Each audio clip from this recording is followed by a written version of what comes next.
ભરૂચ લોકસભાની ચૂંટણી 7 વિધાનસભા 1893 મતદાન મથકો પરથી 17.18 લાખ મતદારો ચૂંટશે. જિલ્લા ચૂંટણી અધિકારી તુષાર સુમેરાએ પત્રકાર પરિષદ યોજી. 1341 મતદાન મથકોમાં 5 દિવ્યાંગ, 5 મોડલ, 30 સખી, 5 ઇકો અને 5 યુવા મતદાન મથક. 671 મતદાન મથકોએ થશે વેબકાસ્ટિંગ. ભરૂચ જિલ્લા ચૂંટણી અધિકારી અને કલેક્ટર તુષાર સુમેરાએ ભરૂચ લોકસભા બેઠકની 7 મે યોજાનાર ચૂંટણીને લઈને પત્રકાર પરિષદ યોજી હતી.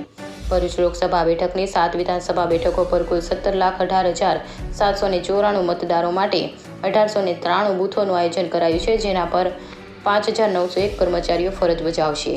આ વખતે ચૂંટણીમાં 671 મતદાન મથકોથી લાઈવ વેબકાસ્ટિંગ કરાશે. સાથે છેવાડાના એક મતદાર સુધી પહોંચવા પણ વિશેષ ઝુંબેશ અને આયોજન હાથ ધરાયું છે. જિલ્લામાં આ વખતે 5 દિવ્યાંગ, 5 મોડલ, 5 યુવા, 5 ઇકો, 30 મહિલા સંચાલિત મતદાન મથકો હશે. જિલ્લામાં કુલ મતદારોમાં 150 જેટલા મતદારો શતાયુ, 12,497 દિવ્યાંગ, 2.60 લાખ યુવા, 30,224 પ્રથમ વખત કરશે મતદાન. સાથે જ 28,305 મતદારો 80થી વધુ ઉંમરના છે. ભરૂચ લોકસભા બેઠક માટે ચૂંટણીનું જાહેરનામું 12 એપ્રિલે પડશે. ઉમેદવારી પત્રો ભરવાની છેલ્લી તારીખ 19 એપ્રિલ, 20મીએ ચકાસણી, 22મીએ પરત ખેંચી શકાશે. 7મી મેએ મતદાન અને 4 જૂને કે જે પોલિટેકનિક ખાતે મતગણતરી હાથ ધરાશે.